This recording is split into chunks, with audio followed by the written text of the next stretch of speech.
오늘 우리에게 주신 말씀은 요한복음 17장 3절 말씀입니다. 제가 대신하여 봉독하겠습니다. 영생은 곧 유일하신 참 하나님과 그가 보내신 자 예수 그리스도를 아는 것이니이다.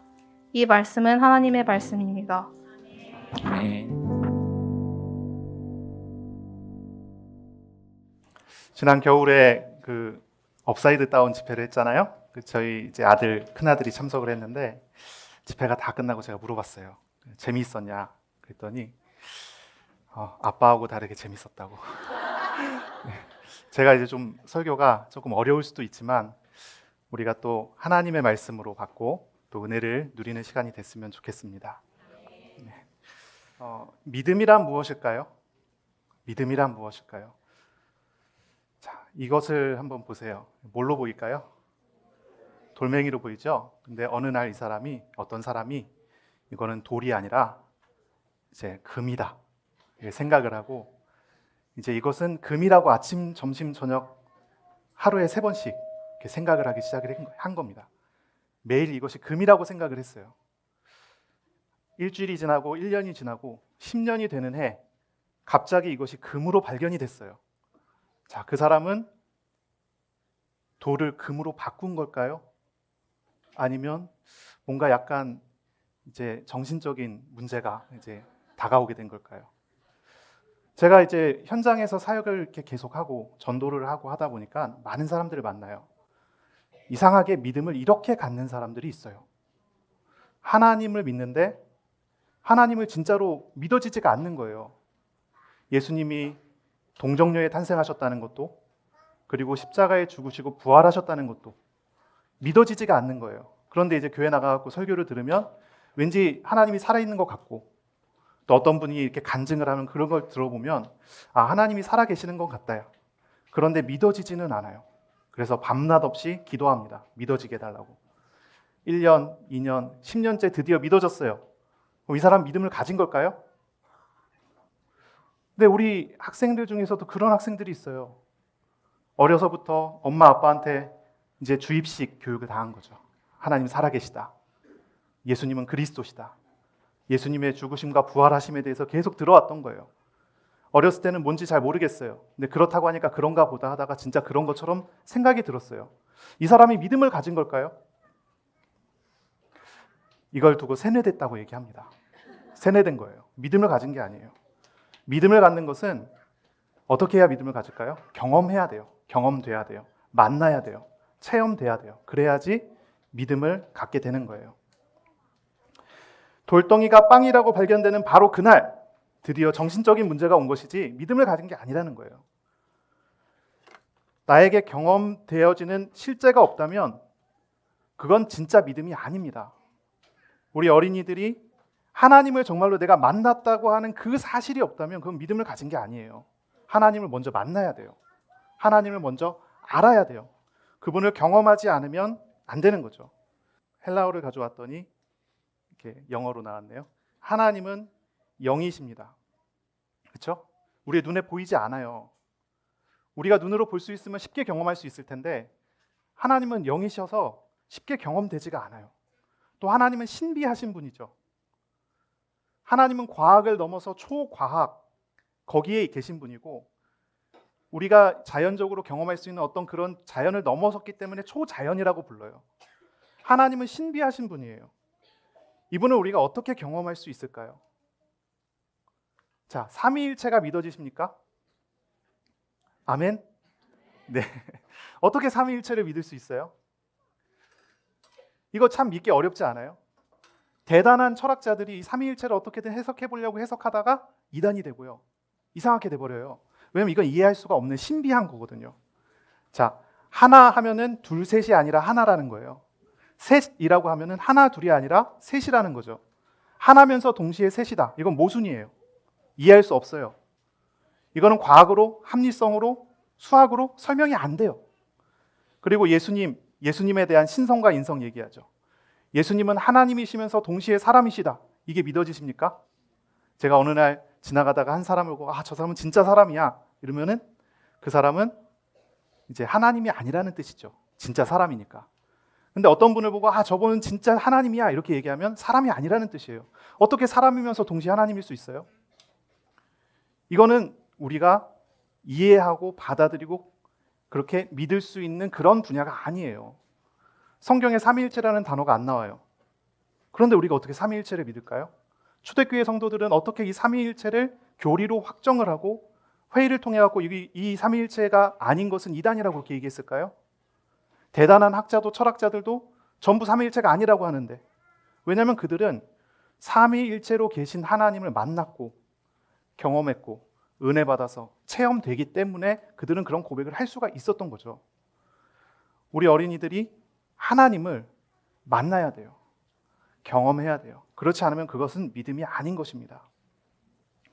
우리의 신앙은 인간의 이성으로 판단하고 이해하기는 참 어려워요. 인간의 이성으로 판단하려면 우리가 자꾸 그걸 이렇게 계산하다 보면 신앙이 아니게 돼버릴 수 있어요. 우리가 오전에 부모교육 때 이신론에 대해서, 자연신론에 대해서 배웠죠. 그 사람들은 똑똑한 사람들이에요. 보통 사람들이 아니에요. 천재들이에요. 천재들의 계산 결과 하나님에 대해서 이론적으로 정리하니까 그렇게 돼버리더라는 거예요. 그런데 우리의 신앙은 그런 걸로 해석할 수가 없죠. 그런 걸로 정리할 수가 없습니다. 성령님께서 우리에게 하나님의 말씀 성경을 통해서 복음을 우리에게 밝히 드러내 주시는 그런 은혜, 예수님께서 우리 마음에 찾아오셔서 이루시는 하나님과 나와의 만남, 그리스도와의 신비한 연합이라고 하는 이것이 없다면 믿어지지 않는 거예요. 믿어지지 않는 게 당연한 거예요. 하나님을 만나지도 못했는데 믿기 위해서 노력하면 그거는 믿음이 아니라 세뇌고 정신적인 이상이고, 이제 그런 사람들이 광신자라고 하고, 그런 사람들이 뭔가 미쳐서 돌아다니면서 다른 어떤 생활도 정상적이지 않은 생활을 하게 되는 또 그런 현상들이 나오는 거죠. 우리의 믿음은 합리적인 이성으로는 절대 설명할 수가 없습니다. 그래서 많은 변론가들이 있고 이제 변증학이라든지 여러 가지 것들이 나오지만 사실 이건 이성적으로 설명할 수 있는 그런 게 아니에요. 어떤 감정으로 하나님에 대한 믿음을, 하나님을 표현하기도 참 어렵습니다. 지성도 감성도 안 돼요. 의지 같은 것 가지고도 하나님에 대해서 증명하기가 어렵습니다. 믿음은 하나님이 우리에게 찾아오신 것에 대한 반응이 믿음이기 때문에 인간적인 것을 어떤 방법을 사용해도 하나님에 대해서 표현할 수가 없어요. 그것은 아주 신비한 것입니다. 하지만 하나님을 만난 사람에게는 믿음은 구원의 놀라운 은혜가 담겨져 있는 그런 것이 됩니다. 그래서 베드로전서 1장 9절에 말한 바처럼 믿음의 결국은 곧 영혼의 구원을 받음이라 그랬어요. 우리의 믿음은 우리의 영혼을 구원하는 능력이 되고 하나님의 나라를 얻는 영생의 비밀이 담긴 것이 돼요. 자, 그러면 하나님을 만난다고 하는 것, 하나님을 아는 것이 무엇일까요? 오늘 본문의 말씀을 우리가 읽었잖아요. 영생이 뭐라고 합니까? 영생은 곧 유일하신 하나님과 그가 보내신 자 예수 그리스도를 아는 것이니이다 그랬어요. 성부 하나님, 성자 하나님, 그리고 성령 하나님, 삼위일체 하나님을 아는 것이 영생입니다. 이것이 구원이에요. 그래서 영생 그러면 우리가 이제 생각하기로는 이제 죽지 않고 영원히 산다 이렇게 생각하는데 그건 영생의 일부분이고요. 영생은요, 영원히 사시는 하나님과 함께하게 되는 것, 하나님을 아는 것을 영생이라고 해요. 그래서 이런 질문을 합니다. 구원 받으셨습니까? 이런 질문을 해요. 그러면 어떻게 대답하죠? 구원 받았습니다. 구원의 확신이 있습니다. 어떻게 구원 받았습니까? 그러면 하나님이 내 마음에 계십니다. 이것이 우리에게 있어서 구원의 기준이죠. 구원이 무엇이냐 했을 때 이렇게 기준이 되는 거예요. 그래서 정말 우리 어린이들한테 물어보고 싶은 거 있어요. 정말로 하나님이 마음에 계시나요? 정말로 하나님 마음에 계셔요? 아니면 엄마가 이제 마음에 계실 거야, 계시다 자꾸 얘기해줘서 계신가 보다, 진짜 계실지도 모르겠다. 그러니까 어느 날 계신가? 막 이렇게 이러다가 이제 청소년기 돼갖고 뭔가 의심이 많이 생기기 시작하면 이제 하나님부터 의심하기 시작하죠. 어떻습니까? 정말로 하나님이 믿어지십니까? 구원받았냐라고 하는 질문은 이렇게 바꿔서 얘기할 수 있어요. 여러분은 지금 하나님을 아는 삶을, 하나님을 경험한 삶을 살고 있습니까? 한 몇 년 전에 하나님 한번 경험했습니다가 아니에요. 지금이에요. 지금 내가 하나님과 함께하는 생활을 하고 있습니까? 그것이 지금 내가 영생을 누리고 있다는 그런 의미가 되죠. 이런 삶은 우리의 지식이나 감정이나 의지를 쌓아가는 게 아니에요. 우리의 어떤 이론적인 지식이나 나만의 어떤 감정을 쌓아가는 것이 하나님에 대해서 아는 게 아니에요. 제가 어느 날 전도하다가 학생 한 명을 만났어요. 중학생이었는데 제가 이제 질문을 했어요. 하나님 만났습니까? 그랬더니 하나님 만났대요. 그래서 제가 한 번 더 물어봤죠. 하나님 어떻게 생겼어요? 이렇게 물어봤더니 이제 그 친구가 하는 얘기가 자기가 기도원에 가서 기도를 했는데 하나님이 기도 중에 나타나셨다는 거예요. 그래서 어떻게 생기셨냐 그랬더니 일단 대머리시고요. 하얗게 수염이 이렇게 있고 하얀 옷을 입고 계시대요. 그래서 제가 물어봤어요. 진짜 하나님 맞냐고. 뭐 산신령 같잖아요. 산신령 뭐 이렇게. 뭔가를 만나긴 만난 것 같은데 이제 하나님인가 이제 그런 질문이죠. 내가 어떤 경험했었던 그 지식이 하나님일까요? 내가 경험했던 어떤 감정이 하나님일까요? 하나님을 아는 것은 우리의 어떤 감정과 우리의 지식과 나의 어떤 그 문화와 딱 맞아 떨어졌을 때 내가 이분이 하나님이다. 이렇게 생각할 수 있는 게 아니에요. 하나님을 아는 것은 정말로 하나님의 말씀, 하나님의 계시된 말씀에서 나타나는 하나님이냐라는 것을 확인해야죠. 하나님을 우리는 정말로 알아가야 할 것입니다. 하나님을 안다는 것은 또 어떤 깨달음을 얻는 것이 아니에요. 깨달음 종교라고 하는 게 있죠. 어떤 종교가 깨달음 종교죠? 뭔가를 이제 깨달아서 점점점 이제 도를 깨닫는다. 그런 게 있죠. 뭐 불교 같은 데서도 뭔가를 깨달아요. 보리소나무 밑에서 깨달음을 얻어요. 어떤 사람들은 이제 신앙생활이라고 하고 하나님을 믿는다고 하는데도 깨달음을 가지고 신앙생활하는 모습 있어요. 그래서 복음을 깨달았다 하면 뭔가 바뀌죠. 뭔가 진리를 깨달았다 하면 뭔가 바뀌는 것 같죠. 하지만 기독교는 깨달음 종교가 아니죠. 기독교는 만남의 종교예요. 기독교는 하나님을 만나서 시작되고 하나님과 함께 하면서 신앙생활이 되는 거고 하나님께서 인도하셔서 응답을 받는 거예요. 만남이 없으면 그거는 진짜가 아닙니다. 대단히 우리가 고민해 봐야 돼요. 우리는 복음을 잘 이해해야 돼요. 복음이 무엇입니까? 자꾸 질문을 해서 죄송합니다. 복음이 뭐예요? 복음이 뭡니까? 말 그대로 하면 복된 소식이죠. 복된 소식에는 여러 가지가 있을 수 있어요. 뭐 다양한 게 있을 수 있어요. 하지만 복음 중에 참 복음이라고 한다면 그리스도 대신 예수께서 나를 만나 주신다고 하는 거예요. 그 만남 안에 참된 게 있어요. 한 청년이 저에게 찾아와서 복음이 뭔지 자기가 잘 모르겠다는 거예요. 예수님께서 그리스도 되시는 게 복음입니까? 그게 진짜 복음 맞습니까? 이렇게 물어보는 거예요. 그래서 제가 대답을 해드렸어요. 예수님께서 그리스도 됐다는 사실이 복음이 아니라 그 그리스도이신 예수님이 복음이시다. 그 얘기를 드렸어요. 물론 이제 복음에 대한 넓은 의미가 아니라 아주 좁은 의미로 제가 말씀을 드린 거죠. 복음을 안다고 하는 말에는 예수님을 안다는 말이 들어가 있어야 돼요. 예수님을 만난다고 하는 의미가 있어야 돼요. 지식을 많이 가져도 복음 모르는 사람 많아요. 제가 공부를 이렇게 이제 되게 오랫동안 했어요. 신학교만 한 17년을 다녔거든요. 막 5군데 신학교를 옮겨 다니면서 제가 이제 공부를 많이 했는데 신학교에서 박사 코스를 하고 계신 어떤 목사님도 어떤 교수님도 평생 성경을 봤는데도 하나님을 몰라요. 다른 소리예요. 다른 말이에요. 그런 사람도 있어요. 그런데 아무런 공부도 못하고 한글도 모르는 어떤 할머니는 예수님 영접해서 예수님 만나갖고 예수님과 함께 생활을 해요. 어려울 때 기도하고 하나님께 응답받고 하나님과 동행하는 삶을 살아요.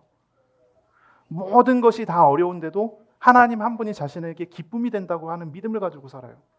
어떤 사람이 복음을 아는 사람일까요?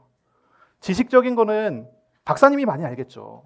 그렇죠? 지식적인 거 얼마나 많이 알까요? 무슨 논리, 무슨 이론 뭐 이런 게 엄청 많잖아요. 그런데 진짜 복음은 그런 지식에 있는 게 아니라는 거예요. 만남 속에 있죠. 내가 그분을 잘 몰라요. 삼위일체가 뭔지 아십니까? 물어보면 그런 할머니는 아마 잘 모르겠습니다. 그렇게 대답할 거예요. 그런데 이분은 구원받은 사람이에요. 우리 어린이들 하나님에 대한 지식을 많이 배울 수 있어요. 맨날 뭐 큐티하고 맨날 집에서 엄마에 의해서 이제 하나님을 배우고 그렇죠? 하나님이 누군지 하나님에 대해서 배우고 많은 지식을 가질 수 있어요. 근데 그게 중요한 게 아니라 지금 내가 하나님을 만났고 하나님과 함께하고 하나님과 동행하고 있는가? 그게 복음의 진리를 알아가는 것입니다. 자, 하나님이 어떤 분이신가요? 하나님을 아는 지식, 이렇게 얘기하면 보통 이제 신학에서는 이렇게 두 가지죠. 초월적 하나님과 내재적 하나님, 이렇게 얘기를 해요. 근데 초월적 하나님이란 뭐냐면 하나님이 모든 것을 초월하시는 분이시다는 그런 뜻이죠. 하나님은 모든 걸 초월하세요. 대표적인 게 창조. 하나님은 아주 능력이 많으시죠. 우리가 이제 아는 전지, 모르는 게 없다, 이런 뜻이죠. 전능. 전능은 뭐죠? 모든 걸 다 하실 수 있다. 전지전능, 그렇죠? 시간적으로 하나님은 시간적으로 무한하죠. 이걸 뭐라고 하죠? 영원. 하나님은 영원하시죠. 그래서 과거, 현재, 미래를 다 초월하신 분이 하나님이시죠. 그리고 공간적으로도 무한하시죠. 편재, 이렇게 얘기를 해요. 아니 계신 곳이 없다. 모든 곳에 다 계시다. 이런 뜻이죠. 초월적 하나님을 사람이 만나면 어떻게 될까요? 초월적 하나님을 사람이 만나면 이사야가 하나님 딱 만났을 때 이사야가 이런 말을 했죠. 화로다, 망하게 됐구나. 내가 죽게 됐구나. 두려움에 빠지게 되죠. 그렇죠? 초월적인 하나님을 우리가 만난다, 안다라고 하는 것은 뭔가 이렇게 하나님에 대한 두려움에 휩싸이게 되는 어떤 그런 모양이 될 수 있어요. 실제로 그렇죠. 하나님을 우리가 어떻게 만납니까? 죄인이 하나님을 어떻게 만나요? 할 수가 없습니다. 그 하나님을 알아야 돼요. 그 하나님을 알아야 돼요. 이 초월적인 하나님께서 우리 가운데 찾아오셔서 우리와 함께 하시는 우리의 인생에 들어오시는 은혜를 베풀어 주시죠. 그게 바로 예수님의 성육신이죠. 예수님의 십자가, 부활, 그리고 우리에게 찾아오시는 우리에게 이제 성령의 내주하심으로 찾아오시는 그 은혜죠. 성령께서 오셔서 우리 가운데 오셔서 우리와 함께 하시고 우리에게 은혜를 베풀어 주시고 우리를 인도하시는 그 사실. 하나님을 안다고 하는 것에는 이 두 가지가 다 포함이 돼요. 그래서 이제 그 여호와를 경외하는 것이 지식의 근본이다 그랬어요. 경외라는 말이 뭔가요? 두려워한다는 뜻이에요. 하나님을 두려워하는 게 지식의 근본이에요. 하나님을 두려워하는 게 지혜의 근본이에요.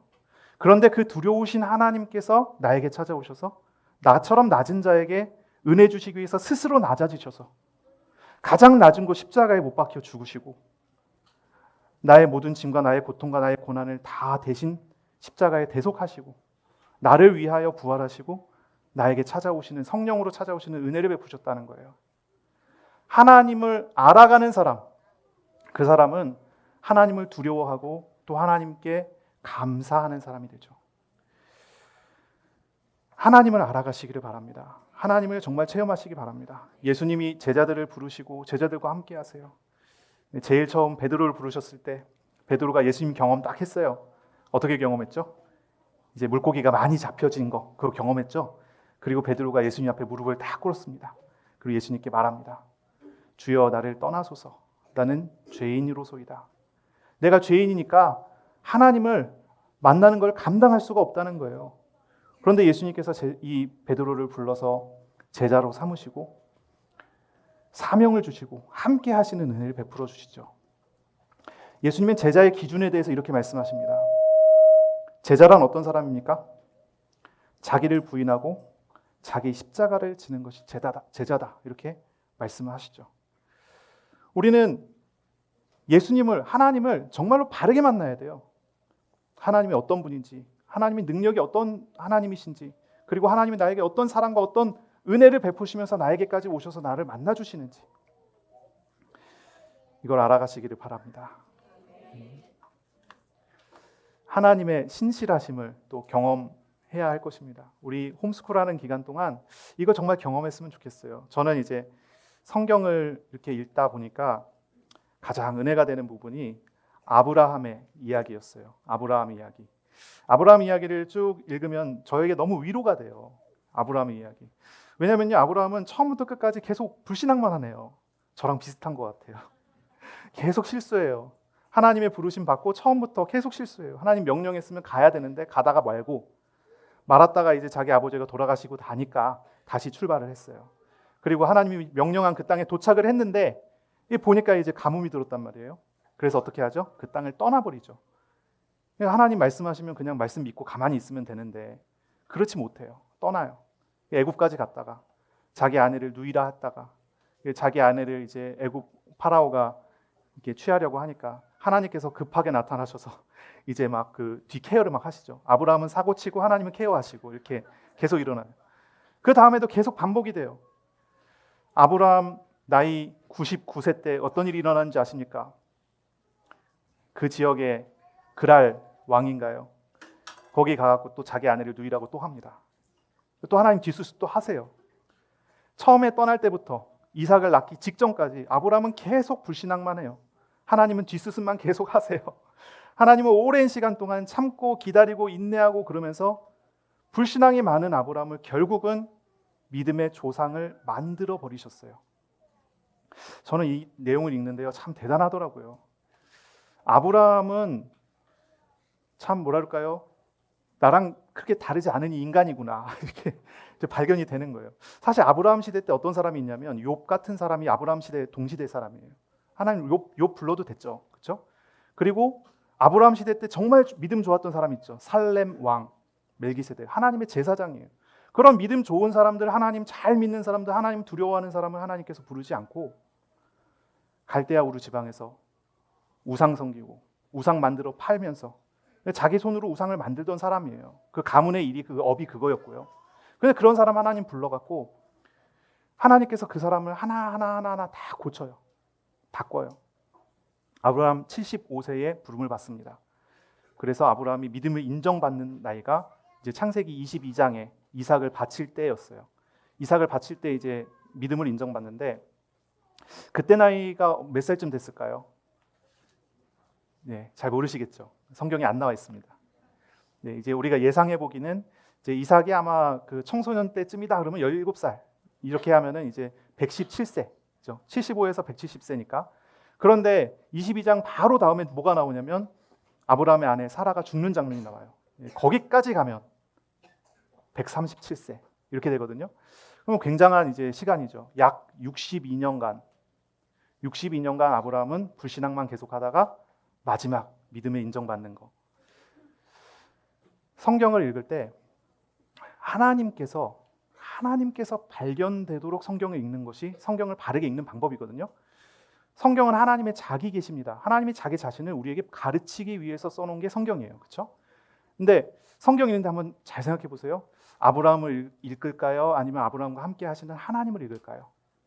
하나님 읽어야 되겠죠. 그렇죠?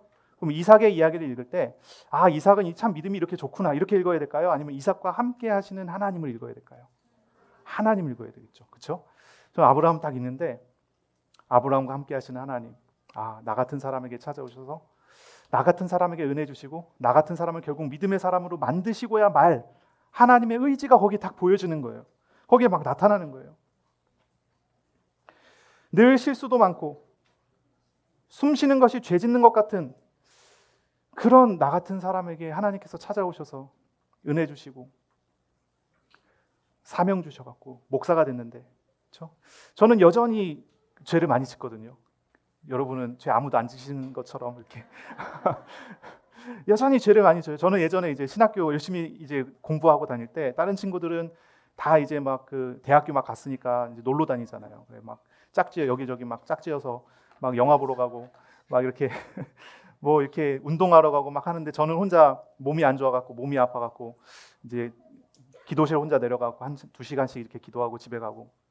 저는요 목사님 되면은 죄 하나도 안 짓고 뭔가 경건해갖고 항상 24시간 성령 충만해갖고 복음의 일만 열심히 잘하고 그럴 줄 알았어요. 근데 목사님 됐더니 똑같더라고요. 하나도 안 틀려요. 근데 목사님 한 100년쯤 하면 바뀔까? 저는 확실히 믿어요. 100년쯤 하면 101년째 죄 지을 거라고 확실히 믿어요. 저는 그런 사람이더라고요. 안 바뀌어요. 바뀌지 않아요. 그런데 나 같은 자에게 하나님께서 오셨구나. 하나님께서 찾아오셨구나. 저 높으신 하나님이 저 광대하시고 크신 하나님께서 나 같은 사람에게 찾아오시기 위해서 십자가를 지시고 나 같은 사람에게 찾아오셔서 오래 참고 기다리시면서 나를 만들어 가시는구나. 하나님의 백성답게 하시고 하나님의 사람으로 만들어 가시는구나. 우리는 이 홈스쿨하는 기간 동안에 이거를 가르쳐야 하고 이걸 배워야 하는 것입니다. 우리 아이들한테 공부해라. 제일 많이 하는 말인 것 같아요. 공부해라. 우리 아이들이 공부 되게 열심히 하는데 공부 열심히 하고 있어도 제 눈에 안 차나 봐요. 또 공부해라 그러고. 맨날 이제 제일 많이 하는 말 몇 가지를 이제 꼽으면 공부해라, 청소해라, 뭐 상 닦아라, 뭐 이런 거 이제 뭐 그렇게 하고 있는데 하나님께서 함께하는 사람, 잘 하려고 하는 것보다는 하나님께서 함께하는 사람 되게 하는 거. 저는 이제 홈스쿨 시작을 하면서 한 가지 포기한 게 있어요. 아이들에 대한 학업을 포기했어요. 학업을 포기하고 홈스쿨링 하자.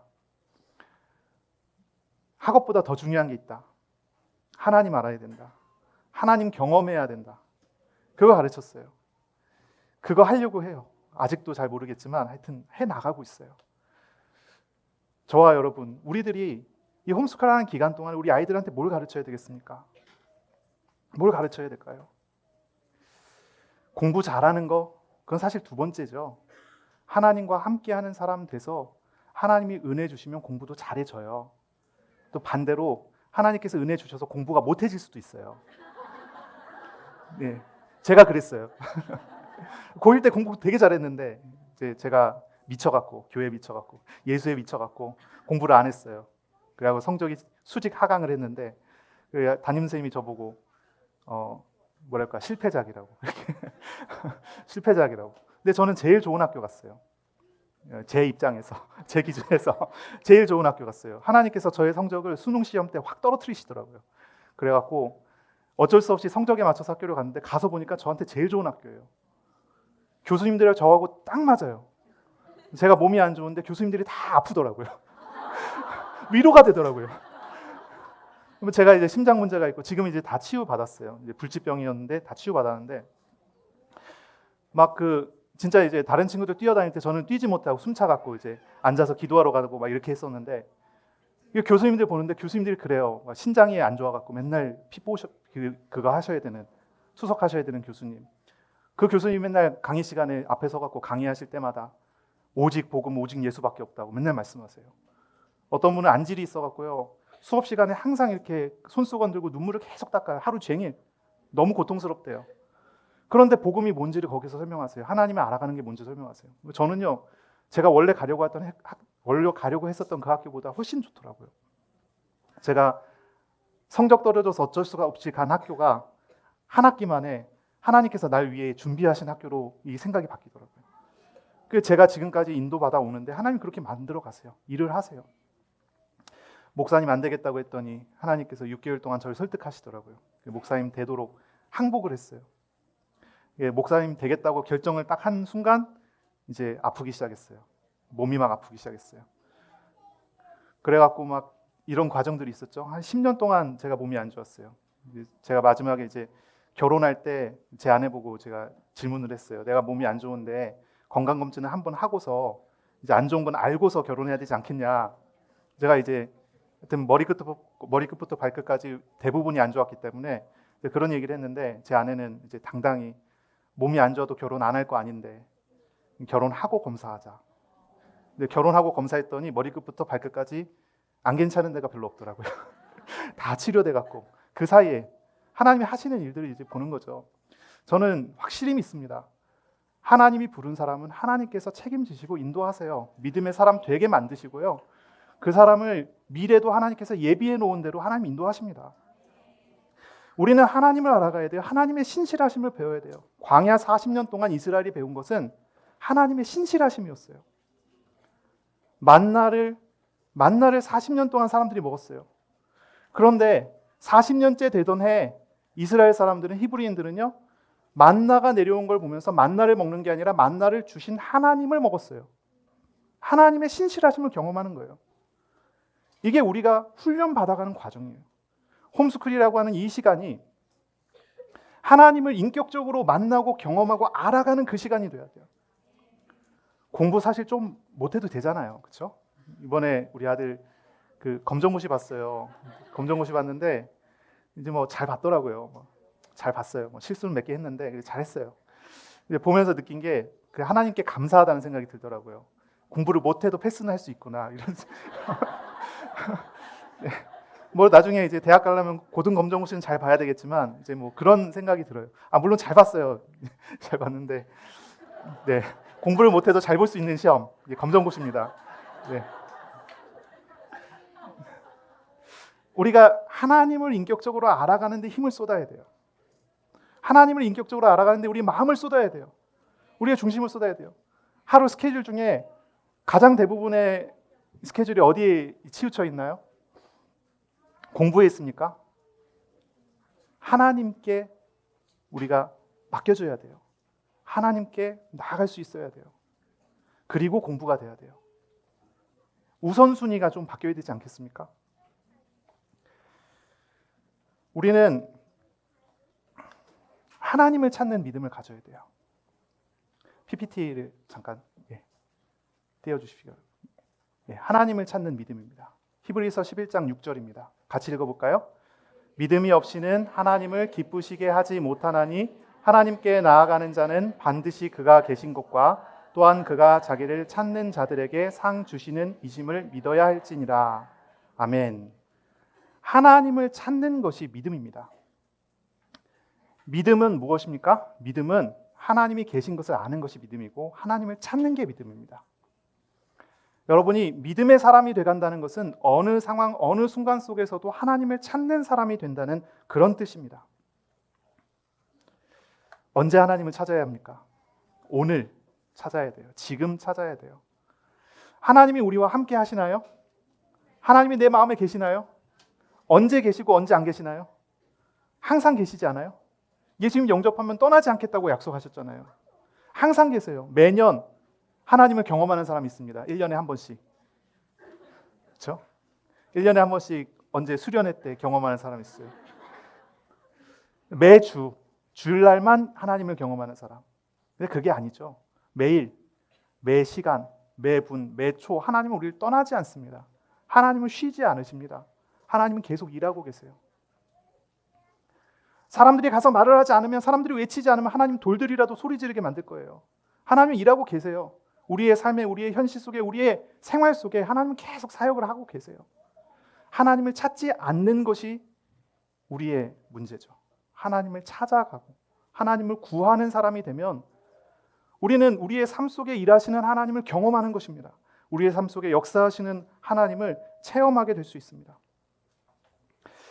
우리 홈스쿨 어린이들의 가장 큰 고민 중에 하나가 부모님과의 갈등이 아닐까, 그런 생각을 해요. 맞습니까? 예, 우리 어린아이들이 있으신 분들은 안 그럴 수 있겠어요. 제가 가만히 보니까 저하고 우리 아이들하고 제일 이제 뭐라 그럴까요? 제일 하여튼 그 갈등의 상황이 있어요. 제가 아이들한테 항상 이렇게 잔소리, 저는 이제 잔소리 교육을 하거든요. 맨날 잔소리예요. 그러지 않아야지 하는데도 맨날 잔소리. 씻어라, 이빨 닦아라. 아, 이빨을 안 닦아요. 머리를 안 감고 옷을 좀 갈아입어야 좀 될 텐데. 하여튼 부모님들이 잔소리하는데 우리 어린이들은 이제 엄마의 잔소리, 아빠의 잔소리 속에서 하나님을 찾아가야 돼요. 하나님을 알아가야 돼요. 사람 때문에 시험이 많이 들죠.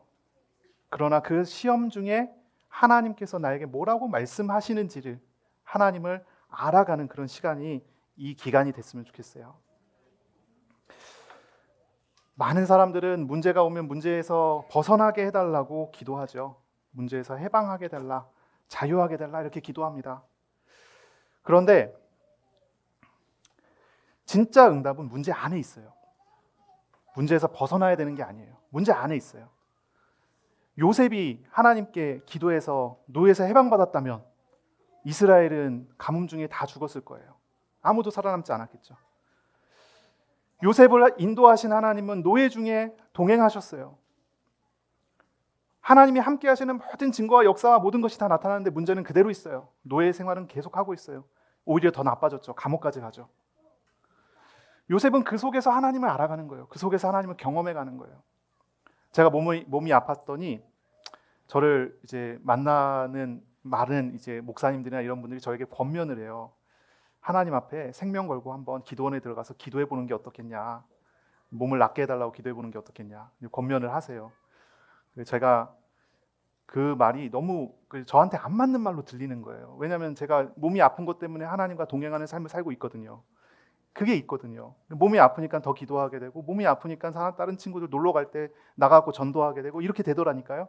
내가 하루라도 더 사는 동안 복음을 전해야지 이러면서 이제 막 뛰고 그랬는데, 그러니까 저는 차라리 몸이 아프다가 하나님 데려가시면 뭐 하나님 부르심 있으니까 감사하고 천국 가야지. 그리고 이 땅에 살면서 복음 전하게 하시면 열심히 복음 전해야지. 몸이 아픈 게 별로 문제가 아니에요. 문제가 아니더라고요. 근데 하나님 필요하시니까 치료해 버리시고 바꾸시고 하시죠. 하나님을 믿는 사람, 하나님을 알아가는 사람은 하나님의 주권을 믿어요. 하나님이 살아계시면 아는 사람은 문제 해결해 달라고 기도하기보다는 문제를 통해서 하나님과 동행하는 생활을 하게 달라고 기도해요. 경제가 어려우면 경제가 어려운 것 때문에 돈 달라고 기도하지만, 진짜 믿음 있는 사람은 경제가 어려운 과정 속에서 하나님께서 이 일을 통해서 나에게 하시는 일을 보여달라고 기도를 합니다. 그러면 하나님 쌀 주시죠. 하나님 먹을 거 주시고요. 하나님께서 어떻게 함께 하시는지를 보여주시는 거예요. 광야 같은 생활이라고 생각하셔야 돼요. 우리의 홈스쿨 기간이 광야 같은 생활이에요. 엄마의 박해와 세상의 어떤 시선도 있지만 광야 같은 생활이죠. 이 속에서 나는 하나님의 신실하심을 경험하고야 말겠다. 이렇게 그런 과정을 걸어가시기를 축복합니다. 말씀을 묵상할 때 하나님을 알 수 있습니다. 말씀을 묵상할 때. 말씀은 하나님의 자기 나타나심이에요. 말씀이 그렇습니다. 그래서 말씀을 묵상할 때 하나님을 경험하게 돼요. 그래서 성경을 읽어야 돼요. 그리고 성경을 강론하시는 여러분 섬기는 교회 주일 강단 말씀, 이거 묵상하셔야 돼요. 약속을 한 사람이 약속을 지켜야 되나요? 약속을 들은 사람이 약속을 지켜야 되나요? 약속 한 사람이 지켜야죠. 그렇죠? 그런데 왜 강단에서 하나님께서 약속의 말씀을 주셨는데 우리 보고 지키라고 하실까요? 이거 잘 생각해 보세요. 하나님이 약속의 말씀을 주셨으면 하나님이 지키세요. 그렇죠? 말씀을 묵상하면서 기도하면서 주일 말씀을 늘 생각하면서 고민하고 그 안에서 하나님을 찾아가면요, 말씀을 주신 하나님께서 나에게 말씀하신 대로 어떻게 동행하시는지를 경험하게 돼요. 그래서 하나님을 알아가는 사람은 주일 말씀을, 강단 말씀을 생명처럼 받아요. 마음에 담고 기도해요. 말씀이 노트에 기록되기 위해서 선포되는 게 아니에요. 말씀은 우리에게 함께 하심을 보이기 위해서 하나님 주시는 언약이죠. 말씀을 잘 들어야 돼요. 잘 붙잡아야 돼요. 성경을 읽을 때 하나님께서 어떻게 나에게 나타나시는지 하나님을 찾아가고, 말씀을 들을 때 하나님의 음성을 들을 수 있어야 돼요. 이게 되게 중요합니다. 이게 되게 중요해요. 제가 아이들한테 맨날 가르치는 게, 제일 강조하는 게 이거 한 가지거든요. 하나님을 만나라고요. 말씀을 들으면서 어떤 좋은 복음적인 이론을 듣는 것은 아무 의미가 없어요. 그런데 말씀하시는 하나님이 나에게 나타나서 일하시는 것이 거기서 경험되면 그 상황 속에서 모든 것들이 변화가 되기 시작을 하는 거예요. 누가 말하느냐에 따라 말의 의미는 다 달라집니다. 누가 말하느냐에 따라 달라져요. 사기꾼이 옆에 나가고 열심히 사기를 치는 말을 합니다. 그러면 그 사람이 사기꾼이라는 걸 안다면 아무도 그 말을 받지 않을 거예요. 듣지 않을 거예요. 거짓말이라는 거 알잖아요. 그런데 말씀은 하나님의 말씀입니다. 하나님의 생각이 있어요. 하나님의 감정이 있어요. 하나님이 그렇게 하시고야 말겠다고 하는 하나님의 의지가 그 말씀 안에 담겨져 있어요. 그러면 성령께서, 하나님께서 우리에게 일하시는 것들이 말씀 안에 다 있다는 얘기예요. 그래서 말씀하시는 하나님을 만날 때, 말씀하시는 하나님과 함께 할 때 우리는 영생을 누리는 사람으로 살게 되는 것입니다. 그런 은혜를 누리시기를 바랍니다. 기도하겠습니다. 하나님 아버지, 우리 GHSA 학생들과 부모님, 모든 스태프들이 하나님을 바르게 인격적으로 알아가는 복을 주시옵소서. 예수님의 인격과 성품을 배우고 주님의 사랑을, 십자가와 부활의 삶을 경험하게 하옵소서. 예수님의 이름으로 기도합니다. 우리 말씀을 생각하시면서 잠깐 자리에서 일어나셔서 이 찬양을 우리의 고백으로 드렸으면 좋겠습니다. 이 세상을 사랑하는 동안에 나의 힘을 의지할 수 없으니 기도하고 낙심하지 말 것은 주께서 참 소망이 되십니다. 하나님의 꿈이 나의 비전이 되고 예수님의 성품이 나의 인격이 되고 성령님의 권능이 나의 능력이 되기를 원하고 바라고 기도합니다. 기도하는 마음으로 하나님을 체험하고 싶은 마음을 가지고 이 시간에 함께 우리 믿음으로 고백하시겠습니다.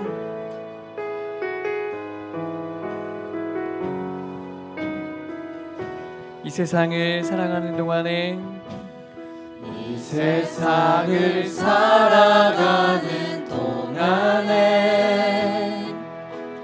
나의 힘을 의지할 수 없으니 기도하고 낙심하지 말 것은 기도하고 낙심하지 말 것은 주께서 참 소망이 되심이 하나님의 꿈이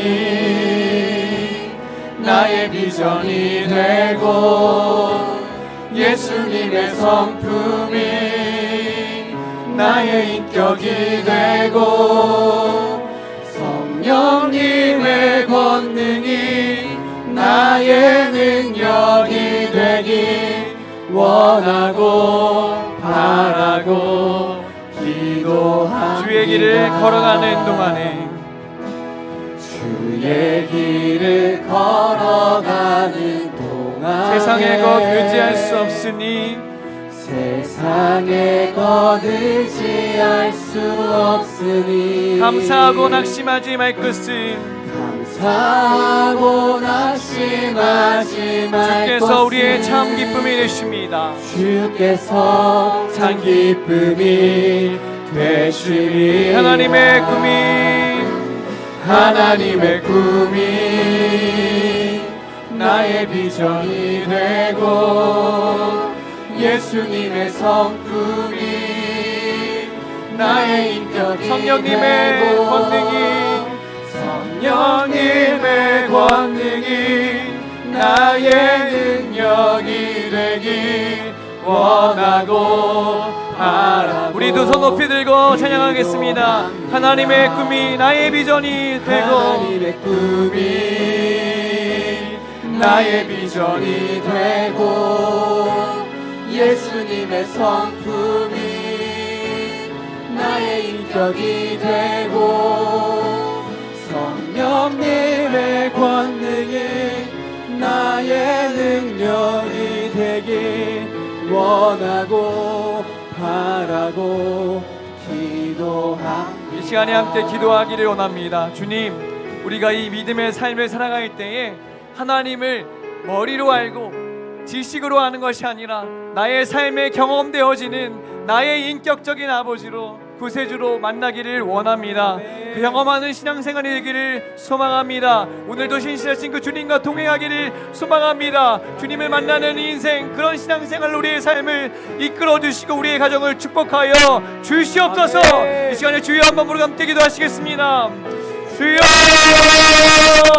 사랑하는 주님, 그렇습니다. 하나님 아버지, 오늘 우리가 주님의 말씀을 아멘으로 말씀입니다. 나의 인격과 나의 지성이 아니라 하나님을 경험하는 그 하나님으로 경험하기를 소망합니다. 오늘 우리 일상의 삶에 우리 아이들과의 홈스쿨의 삶 속에서 우리의 신앙생활에서 주님을 인격적으로 만나는 축복을 허락하여 주시옵소서. 그 누가 뭐라 그래도 내가 만난 그 하나님이 지금도 살아 역사하시는 참 능력의 하나님이심을 믿고 의지하기에 오늘도 믿음으로 이 걸음을 걷게 도와 주시옵소서. 주님과의 믿음으로 이 삶을 살아갈 수 있도록 주님, 나의 삶 속에 말씀하시고 주관하시고 역사하시고 동행하시는 그 주님을 경험한 인생으로 나아가게 도와 주시옵소서. 우리의 일상에서 주님과 동행하는 놀라운 축복이 우리의 삶 속에서 우리의 자녀들과 우리의 삶 속에 나타나기를 원하오니 기름 부으시옵소서. 할렐루야. 하나님의 꿈이 나의 비전이 되고 나의 비전이 되고 예수님의 성품이 나의 인격이 되고 성령님의 권능이 나의 능력이 되길 원하고 바라고 기도합니다. 하나님의 꿈이 나의 비전이 되고 예수님의 성품이 나의 인격이 되고 성령님의 권능이 나의 능력이 되니 원하고 바라고 기도합니다.